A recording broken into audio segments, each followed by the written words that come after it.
we're ready to talk about the premiere of The Idol. Guys, I have bad news. I thought the episode was kind of good.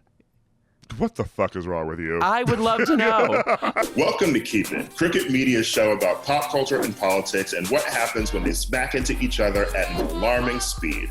I'm your host, Ira Madison III. I'm a television writer and Fall Out Boy fan. I'm Louis Fertel. I'm a TV writer and Jane Fonda historian. Let's get into it. And we are back with an all-new episode of Keep It. I'm Ira Madison III. And I'm Pride Edition Louis Fertel. Flip-flops down Santa Monica Boulevard. Well, get that faggot shit out of here.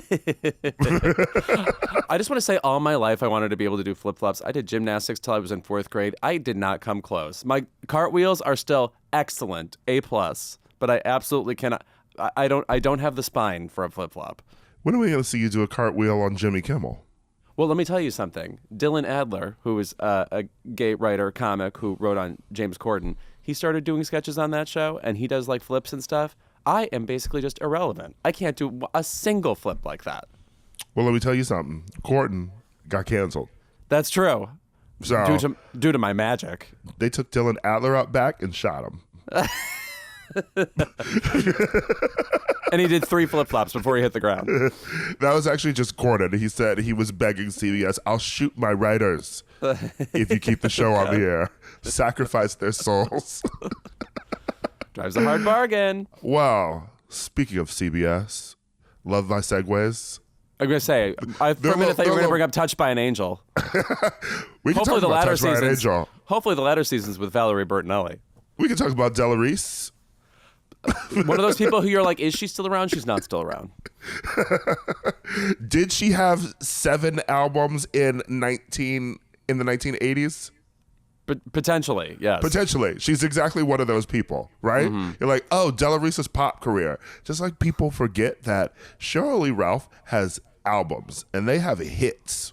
Right. Well, hits is now liberally defined based on the way you just said it. But yes, they're good songs. Well, they would chart on the gay Twitter charts. Oh. Okay, the way we call Zara Larsson songs hits. Got it. The way Padam by Kylie Minogue is now like a hit, but it's on the like Barry's Red Room top 100, not the actual 100. Meanwhile, girl, your brethren, yes, your Madonna fans, are okay. up in arms about Padam. What happened? Just online, they're all fighting, being like, because people are, receiving this song, and, it's so rare that people receive a Kylie song, because most Americans don't know she exists. All of them are claiming that Madonna did this with MDNA. Excuse me. And I'm like, the gall to bring up that album in the first place. The idea that she did anything with that album. I can think of 3 songs on that album I like. There's literally a song called Gang Bang on that album. And I like about a 4th of it. I was in Fire Island this weekend, and the Assassins, this amazing group of drag queens from New York who also do Playhouse on Friday nights, they did Cherries on Sunday, and one of them performed to Gang Bang. Which is a years-long song. So I hope they had a lot of tricks prepared. There's been about a back and forth about who invented what sound, and people being like, oh, Madonna did this, and then Kylie copied this, and then the Kylie stands being, okay, you don't want to go there because Fever happened before Confessions on a dance floor, and she did her country era before Madonna did her country era. It's a lot of old bitches fighting with each other. Yeah, wow. It's sounding very 47 from here. And I'm 47 at heart. I'll be joining you in your ranks soon. But also, let's just say Padam is definitely better than Vulgar by Sam Smith and Madonna. Yeah. But you know what? I do like that song on the Idol soundtrack that she made with The Weeknd. Yeah, it's very hard candy coated.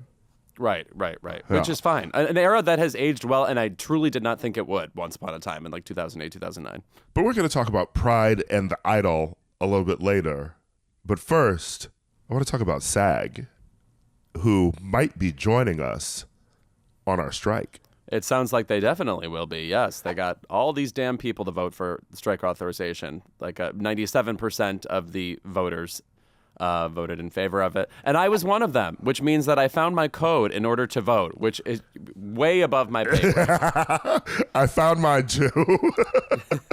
Had to dig through files and cards in my apartment and be like, oh, here's my SAG card. No, I was like Shelby Woo going through the file cabinets at the police department looking for my goddamn thing. Because I do not use that thing. No, please. I pay my dues and move it right along.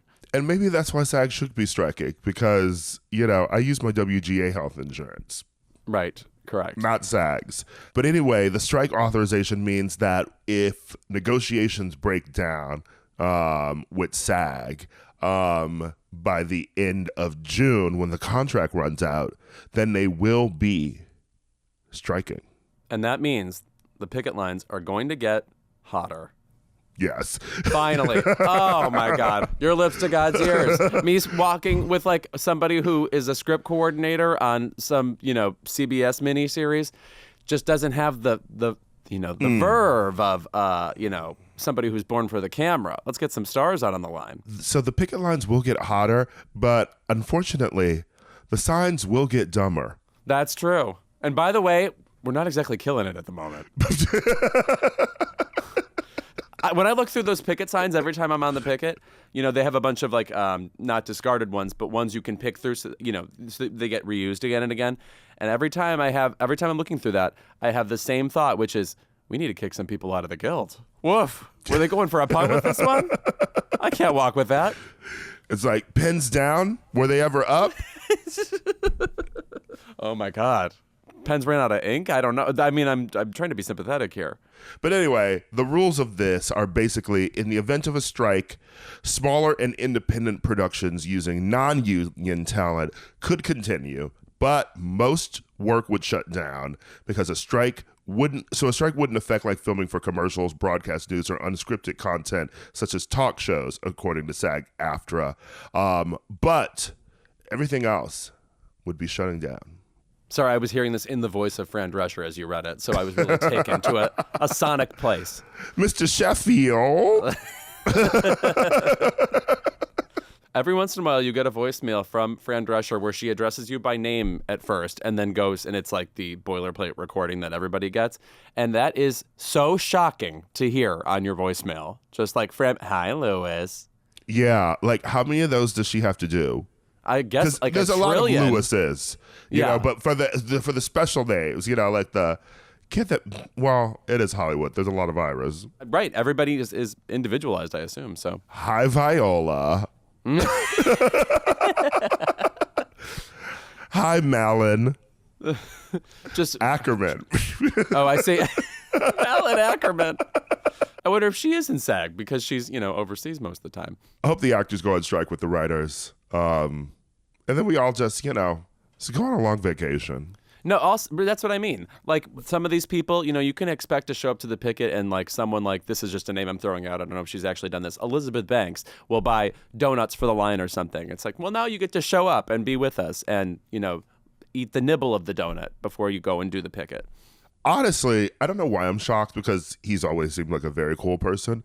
But they were supposed to do, Snoop Dogg and Dr. Dre were supposed to be doing this sort of like anniversary show in LA at the Hollywood Bowl. And Snoop canceled it in solidarity with the WGA and rescheduled it till October. I mean, I should trust a former game show host. That's true. That's true. You're acting as if he did not host the Joker's Wild, and he did. There's only one truly evil game show host. I'm thinking Steve Harvey. I meant the racist one. Oh, Chuck Woolery? Chuck Woolery, yeah. Okay, yes. Yeah, haven't heard he's from evil. him in a while. Hope he's doing well. And by that I mean stewing that RuPaul is now hosting Lingo and he's not. All right. This week, we have got the fantastic Trace Lysette joining us. Another one of those people, it's like, I can't believe Trace Lysette has not been here before. How exciting. Yeah. And then also, The Idol dropped on HBO. Expect a heated debate. Yeah. Well, technically, it dropped on Max. I don't even know if HBO exists anymore as a channel. The way they just kind of incepted you and were like, download this app quickly to see the Succession finale, and then all of a sudden everything was warped into that app, and now I don't know why I even have HBO Max anymore. Also, I opened Max, and The Idol was not presented to me at first. Like, I had to click on the HBO, sort of tab, and then The Idol was there. I had to find it. Yeah, right. Don't you want people to watch this shit? I think they're ashamed. The Metacritic said a 29. Well, we're also ashamed because it's Pride Month, so we're going to talk about that too. We'll be right back. It's Pride Month and the demons are out this year. It's still early, but we already have some opinions. Do we care about Pride this year? Well, I have to tell you, so I went into the fracas in West Hollywood the other day. Pride in West Hollywood is early this year. And then we have another version of Pride that's more the rest of LA, because there's this bitter rivalry between the two prides in LA. It's very strange. And next week we get Mariah Carey and Megan Thee Stallion. This past week here in the heart of West Hollywood, we had Carly Rae Jepsen, who did it once before in 2016. And Passion Pit was there. Tinashe was there. I believe Tinashe lives at WeHo Pride and just pops out of the floor waiting for it to begin again. The hands are always on deck. Yeah. But let me just say, Carly Rae Jepsen, I think the perfect Pride performer, because for one thing, that entire crowd knew all of the songs, maybe a few of from the new album they didn't know, but truly, you cannot watch her and not have an emoji-sized giant smile on your face watching her. It's just pure, kitten at the keyboard magic. Okay. Yeah. It also sounds exactly like she does on the record and sings well. I would compare her to Kylie Minogue in that way. You don't think of her as like a vocal powerhouse, but the signature things she does with her voice conveys well in a large crowd. I was sad to miss Passion Pit because they haven't performed in years. Yeah, it's been 4 years, they said. Yeah, he said. Yeah. And, I'd forgotten that Michael Angelakis came out like a few years ago, too. Right. He came out on Bret Easton Ellis's podcast, by the way. Tough. Breaking news, as always. Bret Easton Ellis, star reporter. I can't believe he still has that podcast. I remember when he started that years ago. Also, the American Psycho movie sucks. Anyway, moving on. It was, well, we don't have to do that today, okay, Louis. yeah. We have lots of other stuff to talk about. We don't have to go there, okay? You can stick with the canyons. Okay. Oh, right, exactly. Oh, my God, remember we gave that to Lindsay Lohan? Okay. Actually, it was so weird for the first time seeing Pride happening while I wasn't there. Oh, yeah. It's the first time in like 12 years I haven't been to WeHo Pride, LA Pride. I haven't decided yet whether I'll be at New York Pride, same weekend as San Francisco Pride. I'll probably do one or the other. But no. Well, we know you're basically a San Francisco resident at this point. I am surprised more Angelinos don't treat SF the way I do, which is it's such an easy trip. And then if you just go for a weekend, you get to spend the whole Sunday there because the trip back is like 13 minutes. Because most people in LA hate San Francisco like we should, Louis. It's such a delightful weekend trip. Yes. For some reason, you love that awful city. Oh, my God. I didn't realize there was such wrath. Anyway. No, but I will say this about Pride. And this is my purest take on the enjoyment of it. After living in LA so long, I cannot go a millisecond without running to somebody I know at Pride. I mean, it truly is like a giant reunion all the time. So in a way, as much as I always have some cynicism when it comes to, the corporate aspects of Pride, after you live in a city for a long time, I feel like Pride kind of accumulates. It gets better and better in a way. That's fair. I mean, the one thing about Pride that is always the benefit is community. Yes, and you get that when you go out on the weekend if you live in like a bigger gay city. But I have to imagine that, yes, Pride, particularly in a city, even in a smaller city, it's a family reunion. Mm-hmm.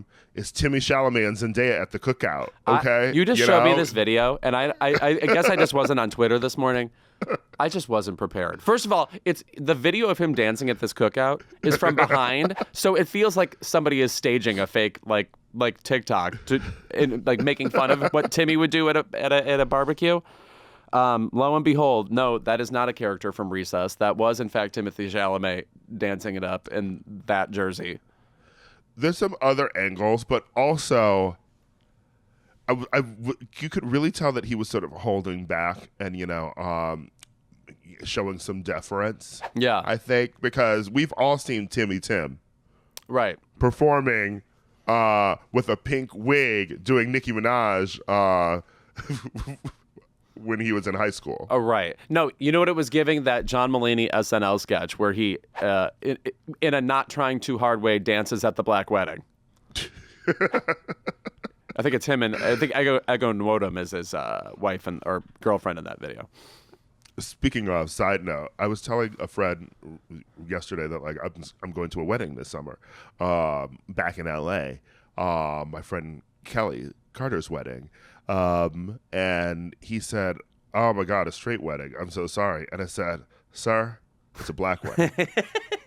Oh my God, that is a very important distinction. A black wedding will be, like spirited, whereas like there's something very by rote about a straight white wedding. White wedding. Wow. Yeah. White wet. I mean, I would put black wedding over gay wedding for the amount of fun that I'm about to have. I think that's true. I think that's true, because I think the kinds of like gay men who get married, they are like kind of domestic and they like things. They're annoying. Yeah, it's not full of life, shall we say? And there's going to be a lot of straight people there anyway. A lot of straight people there, just sort of like They'll be like appeasing like both. They'll be appeasing like the straight people there, and they'll be appeasing the gay family too. So it's sort of this push and pull. Like you might get Padam, but you're still also gonna get like 12 Bruno Mars songs. Yeah.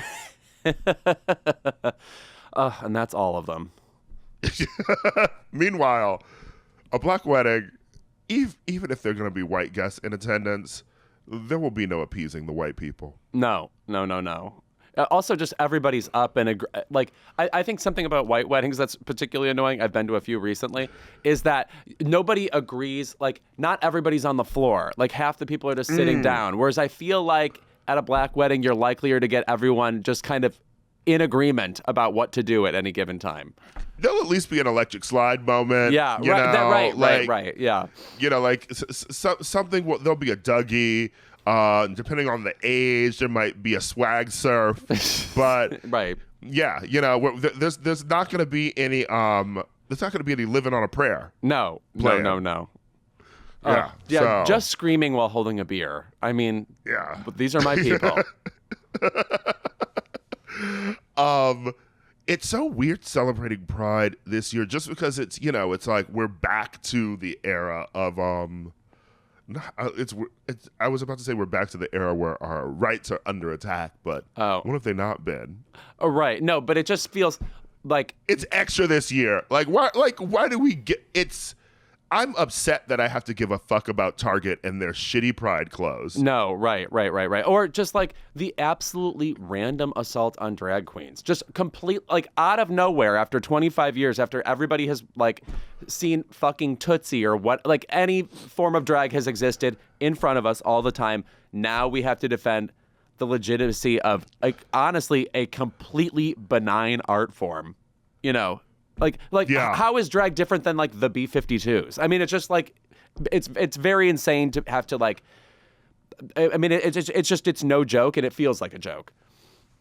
Yeah, and except it's part of the whole thing of, the conservatives have been losing elections, mostly like the presidential elections, and they usually do well when they attack gay people, queer people. Right. But the regular tactics haven't worked. So now they're attacking trans people. Mm-hmm. And now it's like, well, how do we find other ways to attack trans people? Oh, drag queens, because that's the same thing.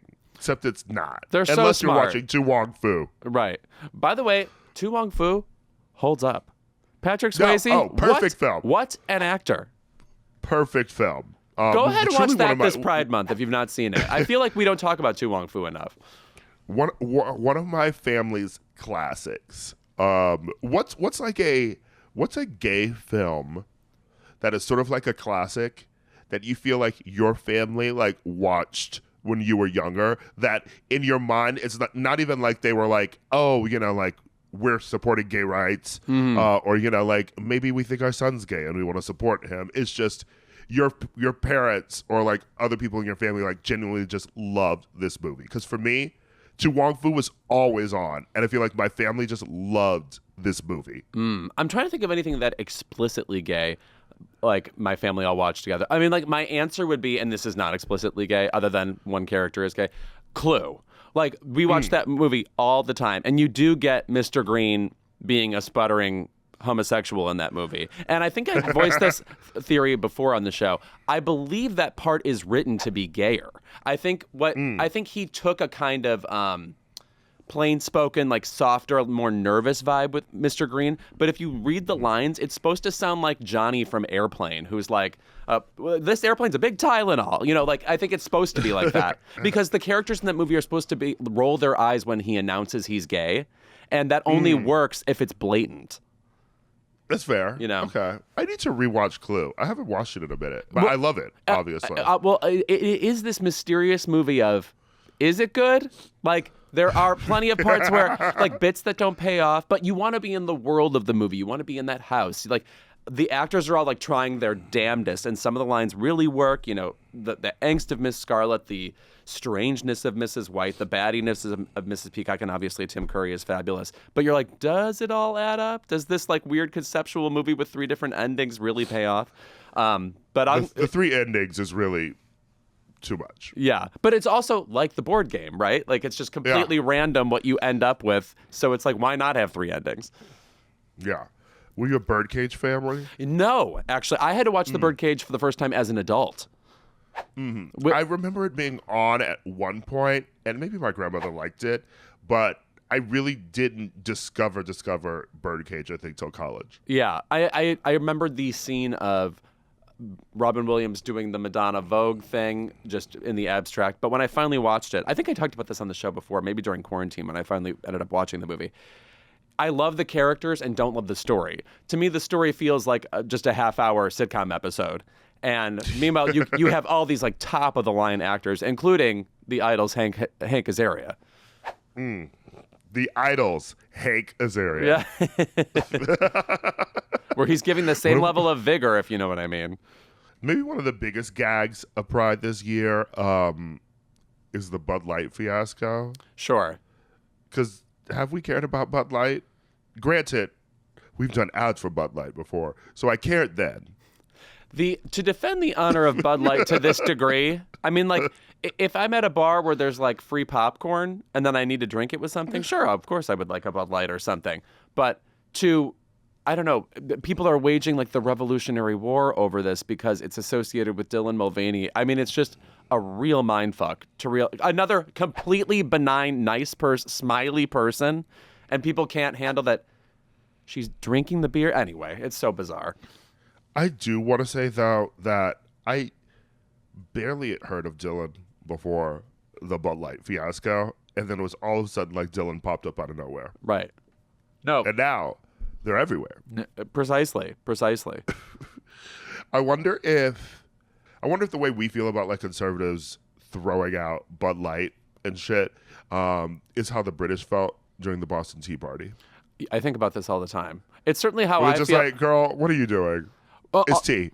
Right. Well, you know what it reminds me of? I just watched that Sinead O'Connor documentary finally, and it's like when she did the Pope thing on SNL, people were truly steamrolling her albums in the street. First of all, where did you get that many Sinead O'Connor albums? How many Tower Records did you have to pillage in order to make this even look like telegenic for the camera? It's always people buying the things they want to destroy, too. And I'm like, I don't think you know how this works. Right. Backfire. Wow, strange. Like Demolition Night with all those disco records. Where did you get those? Right. That was my favorite part of the Bee Gees documentary when they get into Demolition Night and they're realizing half the records that people brought weren't disco. They were just black artists. Yeah. Like, enough of that. Burn that down. Sick. Come on, Lou Rawls. Yeah. Oh my God. I am re-obsessed with the main Lou Rawls song. You'll never find. What's that song called? You'll Never Have a Love Like This or whatever. That song is so good. 1975. Yeah, it's You'll Never Find Another Lover Like Mine. You'll Never Find Another Love Like Mine. Oh my God. With his amazing singing voice. Yes, that's very. There's disco, and then there's a very specific pre-disco era where it's like you can hear the rumblings beginning of that kind of dance music, but it's still in this lounge period, and that typifies that era for me. I'm never surprised, when Louis is digging around in the archives. Right, that's where I live. Yes. But what sparked Lou Rawls? Yeah. Oh, what Connect did the dots. Well, I will say I listen to, of course, Sirius XM. The Groove often, and he's routinely on that. Oh, okay. Sirius the Groove. Yeah. Does it groove? Yes. Well, it goes straight through to, I would say the most recent song you would hear on that station would be Return of the Mac. But it goes all the way back to like early stuff, like Lou Rawls. Okay. Mm-hmm. Maybe a hint of James Brown here and there, but it really lives in like a disco, New Jack Swing, that kind of stuff. Maybe I'll have a Rawlissance. Please. It really seems like the exact kind of music that I would love to write to as well. It's very smooth. Yes. Mm-hmm. Great vocalist. Pour some bourbon. Yes. It's very like Barry White's around that time too. You know what I mean? Yeah. I honestly, we're getting off topic as usual, but I feel like I want to know more about Barry White beyond just like a pop culture joke. Yeah. Well, it's like we talk about him kind of the way we talk about Sade, which is, that's sexy. But it's this really one-dimensional take on an artist. Yeah. Even though he gave us Love Unlimited Orchestra. Is there a Barry White documentary? You would fucking think. Has there been like a biopic? I think we need that. Yeah. I would love to get into that. Yeah. I mostly just remember Barry White from The Simpsons. Right. I mean, it's like a kind of thought of as a vocal joke, basically, even if he is a great singer and everybody knows that. Yeah. All right. I think that's enough pride. I will be at 4 of them, so I'm clearly not sick of them yet. You got to catch them all, baby. I'm like Betty Who, jumping from pride to pride. I made a joke this weekend about how I was like, God, think of all the things that Kylie Minogue, Betty Who, Rina Sawayama, Jessie Ware have seen from the stage at any given gay pride, and they still keep coming back. God bless them. And Betty Who reposted that, which to me says she has seen too much. She's from down under. Is she? No, she's not. She's from like Chicago or something. No, she's from Sydney, girl. Oh, she is? What the fuck? Hold on. Wow, wait, Betty Who is Australian? Yes. Now that you mention it, I knew she had an accent. I didn't know she was a Toni Collette. I didn't know she was a Sarah Snookery. Yeah, I think like when you really look at her, you can see, you can see the Australian. Well, also, you just put your finger on something, which is that all Australians kind of look the same. But wow. What an island of pop singing, acting tour de force inmates. Yes, and friend to Ozone. All right, when we are back, we are joined by the luminous Trace Lysette. Well, I cannot think of a better way to ring in the month than with this incredible actress. You know our guest today from Transparent, Hustlers, and now the heartbreakingly beautiful film Monica, where she plays the titular character in a powerhouse performance. Please welcome to Keep It, Trace Lysette. Oh, thank you for that intro. That was so sweet. Of course, I love you, and I am so excited for this film, for this moment. I remember hearing about it at Cannes, hearing about that standing ovation. Okay, Venice. And Venice. All right, hearing about it in Venice. The other Cannes, Venice. The other Cannes. Downtown Europe. Yeah. And being the first translet film to be there too. So now the film is in theaters. Tell us about this journey from film festival to theater. Yeah, I mean, it started actually years and years before that. I got the script in December 2016, so it Wow. took a while to complete the audition process. It took at least a year or two, maybe 2 years before they decided that they wanted me. And then uh, after that, it was just the fight to get funding, which Andrea has. He's the writer director, Andrea Pilato. He said that it has been his most challenging film to get funded, even though it's his third film, which it's usually the opposite. It usually gets easier the more films you have under your belt. But he said that no one ever said it in black and white, but he feels that the underlying transphobia of it all, or just the fact that people won't get behind our stories, was an extra added fight to getting the funding. So we had, I don't know, 6 years of that. We had Patty Clarkson come on as my mom, probably in year 3 or 4 as we waited. And then we had Anna Paquin at one point, and then she couldn't do it. So we got Emily Browning. And then we got into Venice, which was really cool. I mean, it's the oldest film festival in the world. It's been around for 90 whatever years. We went and did that, got the standing ovation, got the, good reviews, and then we didn't get distribution. So it was it was just like the goalposts kept moving. That's how it felt. Which sadly was like not foreign to me as a trans creator. I just feel like it was very familiar. It was like, oh, we have to fight again. And so we got the word out. IFC made an offer, and then we did get a limited release. So, so yeah, that was basically the journey in a nutshell. And a lot of I don't think we would have even got there if the community hadn't rallied in the way that it did, if I'm being honest. So I want to talk about the acting in this movie. It feels like everyone is so restrained. It's a movie that's not afraid to leave like a lot unsaid in a way that I think is familiar to a lot of family dynamics. What kind of like instruction were you given going into this movie? Did the performance you gave kind of surprise you ultimately based on what you thought you'd be giving going in? Yeah, the script changed a lot. I mean, there was whole scenes that had been taken out over the years.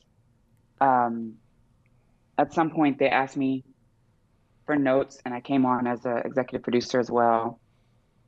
But in the end, if you're not the writer, the main writer, and there was two, Orlando Tirado, he was the other one, you can just give your opinions and, see what sticks. But the dialogue definitely lessened from the inception of the project.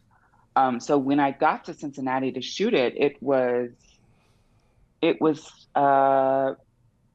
much more linear and bare bones. But even after the final edit of the movie, I noticed that some of the B storylines have been taken out. Like, for example, Monica had a little romance moment with Leticia's son, who had just gotten out of prison at the barbecue, at the family, the little barbecue tea, which was really endearing to me. But it just, I guess it didn't fit, and that got taken out. So there was things I kind of had to just like readjust again after I watched the first cut of the film, and then I did fight for certain things to get put back in, like her sex work scene with the webcam, because I was like, how are they going to know what she does for a living? Like, she's been surviving for 20 years. Like, this is what the dolls do. And they were like, no. Okay, we'll show it to some people. We hear you. And then they put it back in. So it's collaborative in that way. But what I also realized is that because it was so zoomed in, literally zoomed in with the aspect ratio 1.2 to 1, like the performance was amplified in a way that I couldn't run from it at all. And there was no phoning it in. There was no, there was no ABCing it. Like, it was all internal and it had to be really, really real. So in some ways, I feel like it was a really wonderful challenge as an actor. Well, I have to wonder too, just about, you mentioned the aspect ratio and it being so zoomed in on your performance, your face. And I feel like you're in the unique position, where you come from ballroom, Mm-hmm. so, and you've walked face before, so For what 20 is that years. like? Yes. What is that like? Like you were literally walking in a category where you're serving face, and now you're an actress. I feel like you've had more of like the face close up, even practice than most people getting in front of a camera. That's so funny because they're like, they couldn't be further apart if you think about it. I mean, when I'm acting, the last thing I'm thinking about is like what my hair is doing or what my face is doing. Because if I was thinking about that, I don't think it would look very good. I mean, it wouldn't look very real or authentic. So I think, though, having been a face queen from the ballroom scene, I already got that validation, right? So I was able to put that down. I didn't need to bring that with me to my acting, and I learned that a long time ago in acting class. Like, you're going to be what you're going to be. Like, I'm never going to be the 20-something hot starlet. I'm never going to be Zendaya. I'm never going to be her, no matter how pretty I am, right? And so if I leave that at the door and I focus on the work, the truth, and the heart, maybe I can touch people's lives. Maybe this story can be lauded in other ways. It might not be the most heavily watched film of the year, but maybe it'll do well critically. Maybe it'll reach some people and change some hearts and some minds and affect change, affect people's kind of like innocently ignorant thoughts about trans people, which I feel like there's a lot of that flying around. Like, there's definitely willful ignorance in this country, but I feel like a lot of it is very just because they don't know us. So, so yeah, that's, but thank you for that compliment. I mean, I'm assuming you think that, the face card was approved. But, Never declined. Okay. But I wasn't even wearing makeup for like 90% of the movie. So I did my best to just not even worry about that. Like, please, like I had to be in the heart of it all. But yeah. You talked about how you stuck up for the video sex work part of your character's storyline in the movie. Is it fun or also frustrating to have to kind of voice what the reality of this character would be to, non-trans colleagues? Is that a fun part of the job? Is that a frustrating part of the job? I would not say it's a fun part of the job. It's part of collaboration. And when you are the lone trans soldier in the room, sometimes that's just what you have to do. And there was one other trans woman on the production. Her name was Drew Gregory. And she was able to kind of, I was able to bounce things off of her. And at times she was able to kind of back me up. The good news is that, like, we were working with really wonderful people, wonderful cis people.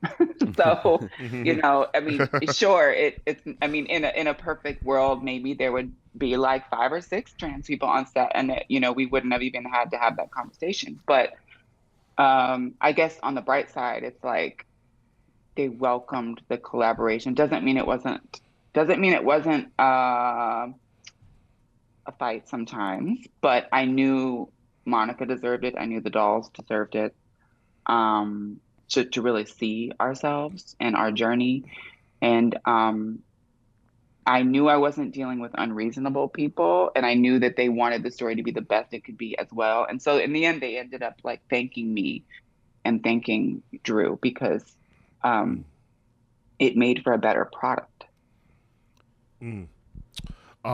It's so beautiful hearing you talk about the film, talk about, what it'll mean, for other trans women to see this as well. And, just for our community in general.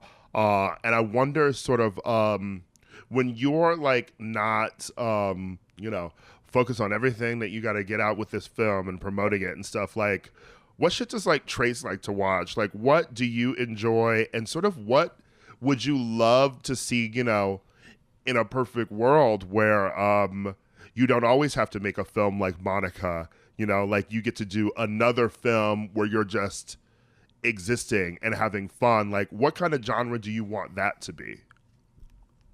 Oh, I love that question. I fantasize. Well, I actually wrote a series back in 2016 with my good friend Devere Rogers, and we sold Love it to Devere. Yeah, you know Devere. Yes, Okay, yes. yeah. He's going to be in that new Issa Rae movie. Mm-hmm. But you know, we sold it to FX. I think I can talk about this. I don't know. If I'm not, please don't get me sued. I don't know. You guys probably know the legalities of it better than I do. But we sold it to FX. It was in development for like, I don't know, a year and a half, and then it didn't get greenlit. And so it was a show just about chosen family and friends, and it was very urban. It was very like, I guess, semi-autobiographical about my 20s experience that I pulled from like New York when I was dancing in the strip clubs, kind of living this semi-stealth life where I wasn't, you know, I was compartmentalizing and just living parts of my life where I didn't talk about being trans, like at my job or whatever. But the tone of it was like the genre, back to your question, the genre was very similar to like Insecure, Atlanta, even Girls a little bit. Like it's just very slice of life with friends. And I don't know, that really witty current comedy that is mixed with drama. I mean, that would be like a series like that would be a dream. I also have like Marvel dreams because I want to do action someday while I can still, you know, pull a back handspring or whatever. Like, you know, while I'm still limber, while a bitch is still limber, I want to get my Rogue on. But you know, those gates are hard to get into. So I'll take what I can get, but I do dream about like all different genres. I mean, I was basically naked and crying the whole time in Monica, so I'm really open to other things. That's not the dream right there. No, it's part of it. I mean, it's all part of it. Like, a couple of years ago, you were part of that documentary Disclosure, which I feel like should be heralded as much as like the Celluloid Closet is for like queer people in cinema history. That documentary is fucking excellent. I was wondering what your experience working on it was, because I mean, going into it, I wouldn't, if I were you, I don't know that I would have been able to predict it would be such a fucking good movie. It's so good. it's really good. I mean, not to be Debbie Downer, but I was disappointed that it didn't get a nomination for. I don't know. It just didn't get the critical recognition I feel like it deserves, because it's really solid and it's such an index for people to use. Like, if you're gonna make anything with trans people in it, you absolutely have to watch that documentary. I think everyone should watch it. Just, you know, I think they should show it in school. I think they do actually now in some schools. But making it was cool. I just showed up one day at what was the name of that studio? Sackett? I forget. It's in LA. I showed up and I chatted for like probably 2 hours. And so there's so much more. I mean, they could probably make a part 2 and 3 if they wanted to, because I think I ended up in like 10 minutes of it. But, you know, the stories that everyone had were incredible. And I mean, it was beautifully shot. Sam Feder is a friend of mine. I was actually involved in the first version of it, which they used to then go and get funding. So they have more footage of me from like, I don't know, 10 years ago as well. Yeah, no, I remember watching it too and just being like, not just, you know, for people who like don't know any queer people needing to watch it, like just for queer men, Louis and I watching it, you know, like it was just like learning more things about everyone else in our community. I felt like it was really, really good. So yeah, very thorough. Yeah. Yes. Very Yeah. thorough. Yeah. Yeah, Sam and Laverne, they did an amazing job. Yeah. I want to switch gears a bit too and talk about your experience in Hustlers. You know, which is Yes. such a wild moment that I feel like that happened, and it was such a big lightning bolt for a moment for like that. I feel like the J Lo of it all, but Yeah. now it almost feels like, you know, I feel like Hustlers should be in the conversation a bit more. I feel like everyone who was in it too was fantastic. You were fantastic in it. And I just felt like Thank you. that's another thing where I feel like there's this collection of women in this great film. And I was like, well, then now put them in everything. Yeah, I know. I know, Ira. These are questions for the studio heads. Um, Listen, it was a good film. It did well at the box office. I mean, Kiki's working her ass off. I'm Yeah. sure, J-Lo and Lily, they're fine. Um, I'm waiting for my next gig, which doesn't feel great having a critically acclaimed movie out, but we're also striking, so there's that. Hmm. Um, I adore Lorene Scafaria, the director writer, and she's a friend of mine now. And she actually took me to dinner like a couple weeks ago to celebrate Monica, like with me and my friends, which I thought was just so. She's Oh, so I love generous that. and kind. Yeah, she still looks out for me. She still wants to work together again. So maybe we'll do something in the future. She's working on her Bee Gees documentary, or not Bee Gees feature right now. So, um, Oh, a feature on the but Bee Gees? yeah. Oh, I need to see that. I love the Oh Bee Gees. yeah. Oh, please. Yeah. Yeah, it's in Yeah. the works. She's been working hard on it. So, but yeah, she's amazing. Like she's an example of like not just an ally, but someone who has become a friend, like a real friend. And I don't know, Hustlers was a dream, but uh, I can't help but wonder like if I was cis and I was in a movie like Hustlers, like wouldn't I be, wouldn't I have went on to do like Euphoria after that or something? I don't know. I just feel like I probably Hmm. would have blown up. And so, once again, I'm left with questions about like what it means to be trans in this business because I just feel like it's always a fight. And I'm sure you feel like you're always waiting on people like Lorene Scafaria, like who are like way radder than average, you know? Right. Right. Yeah, we have to find our champions, and that even that feels exhausting because at some points in my career, I'll speak for myself, you're like, oh, but I've done the thing. Like I've done the blockbuster, I've done the critically acclaimed TV series that won Emmys and Golden Globes. I've done the indie darling. What else does a bitch have to do before she's got options? And there's not near a script on my desk right now. So I'm just like, kind of, it sucks to be a pioneer. It sucks. I mean, it's beautiful in a lot of ways. Like maybe the legacy will be great, but like I would be lying if I said I don't wake up every day like a little bit exhausted by some of it. Um, so yeah, I don't know. Yeah, being ahead of the curve I means didn't you're expect to be ahead. this Yes. angry. I didn't Yeah. expect to be this angry on your podcast. We're angry all the time. So Yeah. Oh, yeah. You didn't catch us on like a nice episode. Please don't worry. Yeah. Oh, no, listen, we don't want, the Halle Berry playing Dorothy Dandridge and introducing Dorothy Dandridge of the Trace Lysette life. Okay, we want Trace Lysette introducing herself. okay, bury that. Well, let me tell you, the movie is beautiful.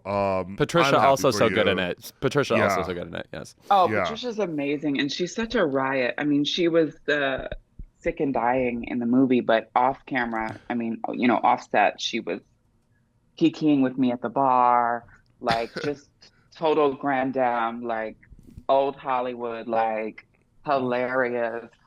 They call her Party Clarkson. So Oh my God. really, Now that means I will be calling her Party Clarkson. All right, from here on out. yeah. Yeah, and it's just so nice to walk. I live in the Village now, so it's like nice to walk past IFC and see your face outside. That's amazing. I mean, oh God, what a full circle moment. We did our New York premiere there, and I mean, I've been pretty open with my history of being a sex worker in the Village in the early 2000s, and the fact that we just happened to premiere there and that it's been playing there, and the girls are kind of falling in to see it is like, melts my heart. So that was a really special moment for me. Oh. Well, thank you so much for being here, Trace. Thanks for having me. Oh my God, anytime. They're amazing. Yes. We'll have you back when you are dazzling the screen. When I'm rogue. Because it's happening. yeah. Yes, when you're rogue. Okay. Get the silver streak going now. Yeah. Okay. Who's your Gambit? Who's playing Gambit when you're rogue? Who's playing Gambit? Who's playing Gambit? Who you want to make out with on screen? Kingsley Benadair from. Oh, Okay. sure. Oh my God, he's so Okay. You know gorgeous. him? Yes, Yeah, he's in the Barbie. fine. He's in the Barbie movie coming up. Yeah. Woo! Yeah. Yeah, he is. He gets me going. Done. Well, we finally locked Crooked's intimacy coordinator in the bathroom, so we're ready to talk about the premiere of The Idol. After hearing all the horror stories during production and seeing some brutal reviews, we're diving into the first episode. Louis, I've got cum on my face. How about you?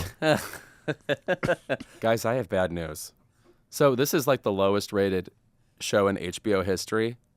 And so I went in, expecting to see, a bunch of newish actors kind of being amateur.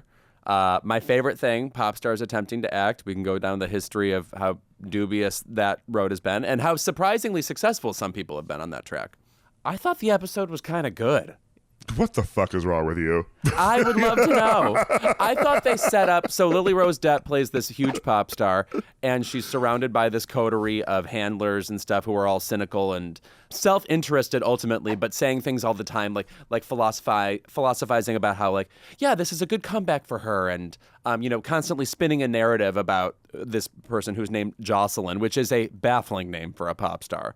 Jocelyn just feels like a minor character on like the Babysitter's Club or something. It's like Mabel. Yeah, Mabel, right. Nene Cherry's daughter.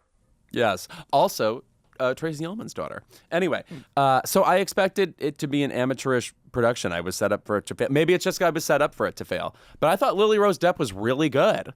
I thought specifically as somebody who is a successful pop star, and you see why she's so cynical because she sees through the people around her, and yet she has to have those people around her. So in a way, her life sucks. Here's my thing. First of all, I think Sam Levinson should be tried in The Hague. Oh, right. Yeah. No, I mean, I don't need him. I need Interpol to deal with that. I'm not saying I don't. The dialogue, just from jumping off the bat, it's sort of that like pseudo like, oh, this is really cool dialogue that I feel like I would always get in grad school from people who loved a lot of Tarantino, and they're like, oh, this is going to be slick. This is fun, stuff like mental illness is sexy. That is the worst part of the episode. This woman handler who is talking about Jocelyn as she's doing this racy photo shoot and is justifying the way they're framing her for her upcoming era. And she says, yeah, if you're living in Ohio, you don't know somebody like her. She's not dating your best friend. She's not doing this. So that's why mental illness is sexy. And it's really demented. Yeah. If mental illness were sexy, I'd find Sam Levinson a lot hotter. And listen, I also want to say that the thing about this series for me is that it feels very regressive in the way that we think about pop music, right? I just sort of can't imagine a current pop star who really is sort of like, I hate my life and my handlers and everyone surrounding me. And feels very of the Britney era and maybe a bit of like what we were getting in the Selena Gomez documentary. But even that was like, she didn't hate her handlers. She was dealing with her mental illness and hated a lot of the shit that she had to do when she just sort of wanted to sing. But even this, like, she seems to like think her songs are whack and corny and not even like her music. And I'm like, who is that? Like, who as a pop star in this era is just sort of like doing pop music and shit like that, but not loving it and not sort of like even having like fun with it? I concur. To think of somebody that disempowered, like, that doesn't remind me of like a Dua Lipa, or that doesn't remind me of any of the other big people hanging around, except Ariana Grande has denounced some of her old music. So I kind of do wonder if it's maybe a parallel with her career. Yeah, I mean, The Weeknd does know Ariana very well.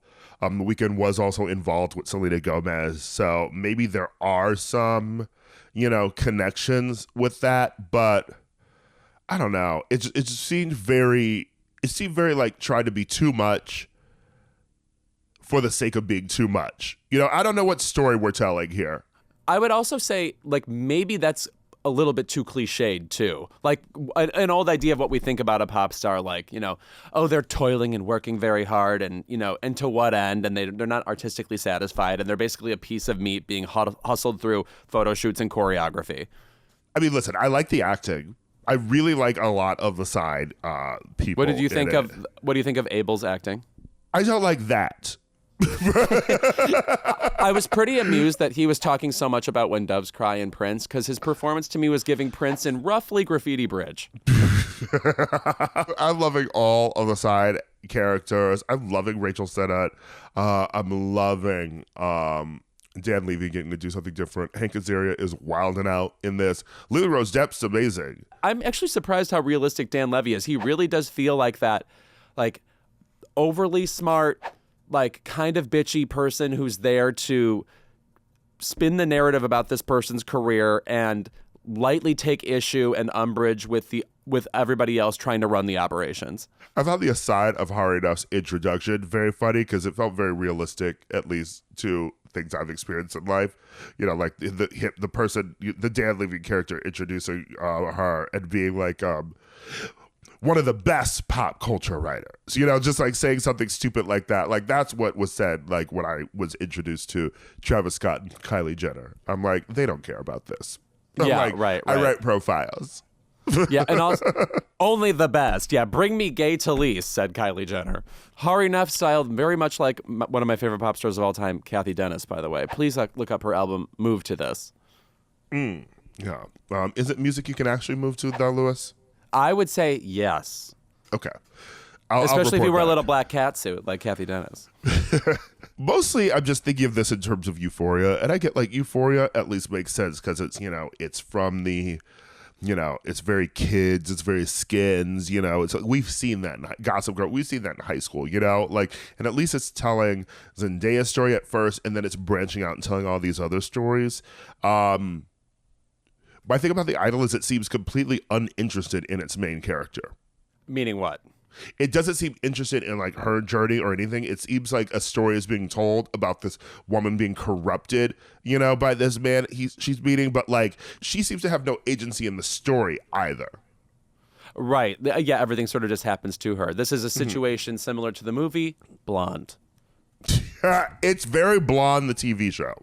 Yeah. So I actually am surprised that parallel works out. I think that is kind of true. I mean, it's not as like violent, and there aren't as many unbelievably vile scenes. The pilot ends with one scene that is concerning on purpose, but not to the level that Blonde was. You mean that Michael Myers scene at the end? Yes. Breathing through the sweater. Like, what am I watching here? And then it just ends. It was giving edgy for edgy's sake. That said, again, I do think they set up well why someone like her would turn to somebody like him, because she values that he comes from a completely different place than the people who she's surrounded with every day. And so any sort of real personality she gets from him, she really values, because she doesn't get an ounce of that from, Dan Levy being on his phone and being concerned about her latest PR imbroglio. I don't know. I still just think it's very weird, to have sort of like a pop series about a pop idol from like a straight man. You know, it's just sort of like, what are we doing here? Yeah, I don't does care. he get it ultimately? Yeah, right. Is this coming from a pop fan? It doesn't feel like it. So ultimately for me, it's a thumbs down. A tentative thumbs up for me, but I also kind of just wish it were a movie. Like if it ended with them, forming this really toxic relationship and then that was that would be a complete story to me. I don't know how this is going to sustain however many episodes it needs to. It's Bonnie and Clyde, baby. They're just going to start killing people. Faye Dunaway showing up in this show would be a gag. That I would love. Oh, I also want to shout out Divine Joy Randolph. Oh, yes. Fabulous. Yes. She is so funny, and I miss her from like High Fidelity. So I'm glad that she's working. Yes. No, she's really good in this episode too. I'm glad everyone in this is working and collecting a check. That's all I have to say. Again, Lily Rose Depp better than I would have expected. Yeah. Love her mom, Vanessa Paradis. I don't remember who her father is. Yeah. Unknown actor. Right. Yeah. Yeah. Not everybody makes it in this business. All right. When we're back, keep it. And we are back with our favorite segment of the episode. It's Keep It. Louis. My Keep It is a simple one. My Keep It is to people who wrote quote-unquote obituaries for a beloved icon, Tina Turner, that said this. Whether it was on Facebook, whether it was on Twitter, whether it was on Snapchat, wherever, Tina Turner, simply the best. Guys, we all know she sang that song. Yes, of course. Not saying she wasn't the best. Can you spend more than 1.5 fucking seconds on a post about somebody who was so fucking amazing? There's you can't even call any one part of her career the definitive part. They're all so amazing. I've talked before on the show how I'm obsessed with the song Typical Male. The Private Dancer album is fabulous. If you don't know I Can't Stand the Rain, you probably are familiar with that song as a sample on Super Duper Fly by Missy Elliott. There's any era, the music with Ike, obviously, even though you don't want to bring up Ike, plenty to say. But it's truly like if Michael Jackson died, you said, Michael Jackson, beat it. That just what? Anything else? Please. It's that syndrome of we're in this world of we celebrate icons so hard on Twitter and we celebrate it for likes and retweets. But sometimes it feels like no one actually knows anything. It's that Dolly Parton thing of, I know you know Jolene, and I know you know 9 to 5, and I Will Always Love You. Time to pick a fourth song now, and I don't think you can do it. So it's no, someone call what I'm doing gatekeeping. I'm saying what it is know literally any fucking thing. Literally, if you're going to jump into the conversation, be able to have the conversation. I think it's also symptomatic of this whole needing to get out there that you are a part of the conversation, that you are also grieving too, that you also quote unquote get it. Tweeting out Tina Turner, simply the best. It's now people know that you felt sad about it. And it's did you feel sad about it? You can't have felt that sad about it if you were one of the first people to tweet out Tina Turner, simply the best. Because it just popped into your brain, you did it, and then you went about your day. It's not considered. Yes. I like the people who took a beat, listen to their favorite songs again. I'm partial to the album Break Every Rule.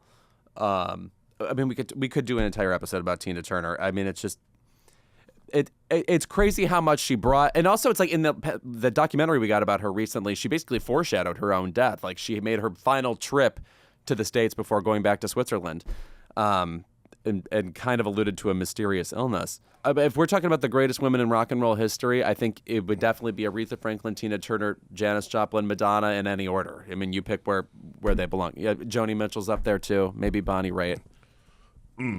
Now, we didn't get to talk that much about Tina, obviously, because we're off last week. But you should listen to our episode where we talk about the documentary. And I thought that's right. It was, yes, we talked about it with Aida in 2021 when that came out. Underrated song that I've been listening to lately, Goldeneye. Oh, please. And I don't think many people have been talking about Goldeneye, to be honest. I was thinking of Bond songs recently because I also saw the drag queen Busted in Cherry Grove while in Fire Island this weekend, and she did Carly Simon's Nobody Does It Better, and so I got on this whole Bond song kick, and GoldenEye, written by my man Bono. That is crazy that he wrote that song. Yeah. It doesn't sound like him at all. Nothing about that song reminds me of you too. Also, that I think is the last Bond theme to go full throttle Bond theme. I mean, like you had ones afterwards that were like The World Is Not Enough. That sort of rises to epic. And obviously we're in this lethargy era with Skyfall, Writings on the Wall, No Time to Die. But that was the last one that felt like it belonged to like a Shirley Bassey, Tom Jones version of a Bond theme.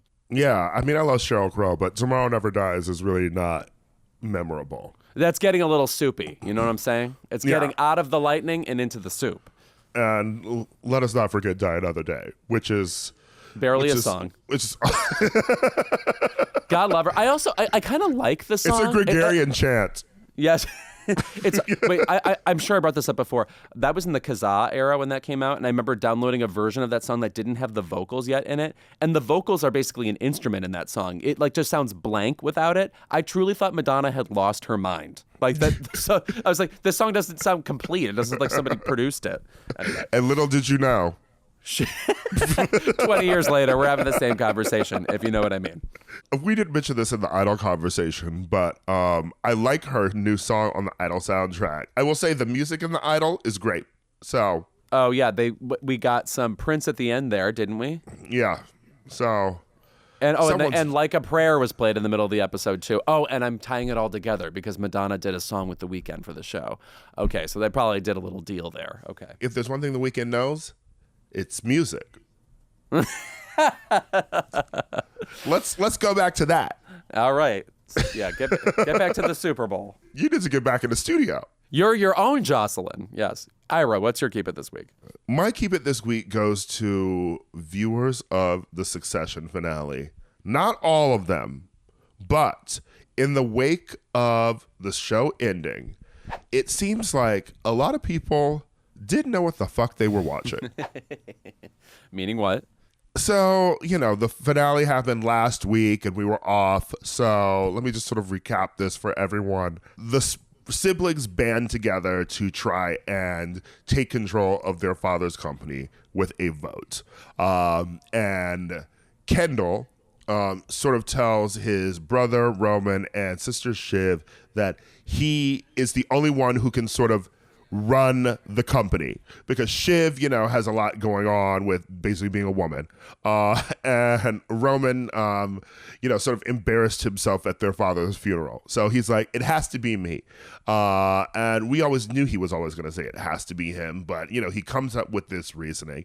And then at the last minute, Shiv changes her vote and votes against him and hands the company over to Lucas Matson, Alexander Skarsgård's character, who then makes Tom, her husband, the CEO. She does this even after finding out that Lucas was going to make Tom the CEO anyway, even though he had lied to her and promised that she was going to make her the CEO. A lot of people online disappointed in her. They're disappointed in her, or they're saying like, she got ultimate control, like she has Tom's baby. She's going to be able to manipulate him from the sides. Everyone sounds stupid.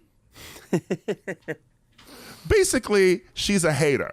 She hated her brother. Yeah. She didn't want him to win, and she took the vote away from him. And that's basically all that happened. And Jesse Armstrong, the creator of the series, I love that he's fine with leaving some things up to ambiguity, but he was basically just she didn't want her brother to win. That's all there is. And I think this show is sort of emblematic of sort of what was happening with Lost and then The Sopranos and stuff like that, right? People watch something and it's nice to have fan theories, but sometimes they get out of control and people start thinking that everything is ambiguous or can be interpreted in some sort of weird, interesting way. And that's just simply not true. I think the show is always going to end with a Pyrrhic victory of some kind, too. So I think the kind of crestfallen way people feel about how it all broke down, I think secretly, if people think about it, they would realize that was inevitable. It was going to end with some sort of disappointment for somebody, since their quest is so horrible anyway, It was King Lear. Come on. Yeah. You know, and it started with Kendall, and it was always going to end with Kendall, who was the main character of the series. So let's get that into your heads too. And then there's just also, I guess, this disappointment from people who are just sort of like sad when these people turn out to be horrible people. And it's like, what have you been watching? You could watch horrible people and relate to them, especially when it's a series that's gone on for 4 years. But like, they're not going to all of a sudden, you know, become great, admirable people. No, this is why the movie Young Adult is so good. She's terrible the entire time, and then there's a moment when she might become good. Nope, got even worse. Yeah. I fucking love that movie so much. I just watched it again when I was in DC a couple weekends ago. I don't know what possessed me, but man, it's so real. It so reminds you of people, which not every TV show or movie does. I mean, speaking of just like Pride Month and gay shit, I mean, I want more gay Mavises. Okay, As in- from Young Adult. You know, like I want like more gay characters in film and TV who feel like real people like that. Because you know what? We're horrible. Desperate for our high school exes, yes. A lot of us make decisions that are selfish. A lot of us make decisions that hurt other people.